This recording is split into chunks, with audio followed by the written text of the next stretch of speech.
বলছিলেন যে 15 কোটি টাকার লোনের জন্য তারা আপনাকে বলেছিল যে 115 কোটি টাকা বানিয়ে দিতে।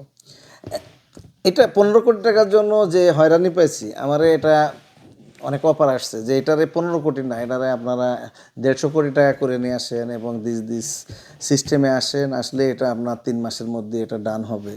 তো আমি আমার যতটুকু দরকার আমি ততটুকু তো নেব, আমার বেশি তো প্রয়োজন না। আর আমরা যারা আমেরিকাতে আছি, বিশেষ করে এই দেশের আইন, এদেশের প্রশাসনিক, এদেশের সিস্টেম আমরা জানি, আমরা এটাকে এই আইনকে আমরা 100% ফলো করি। যার ফলে আমি দীর্ঘ প্রায় 10-12 বছর দেশে যাই না, দেশের পরিস্থিতি সম্পর্কে আমার ভালো ধারণা ছিল না, যার ফলে আমার কাছে এটা খুব আনইজি লাগছে এবং আননেসেসারি একটা লাগছে। এই জন্য আমি ওটা তাদের কথা কাজে আমি আসতে পারি নাই, যার ফলে আমার লোনটাও হয় নাই।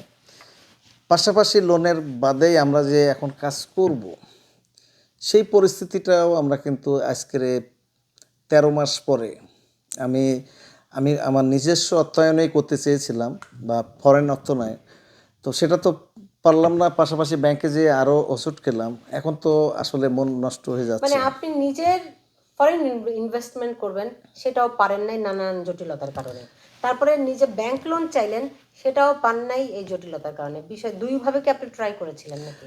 জি, কারণ এখানে আপনারা জানেন যে আমরা তো যারা বিজনেস করি, আমাদের সব টাকা কিন্তু আমরা এখান থেকে আমেরিকা থেকেও পাঠাইতে গেলেও কিছু রিকোয়ারমেন্ট আছে।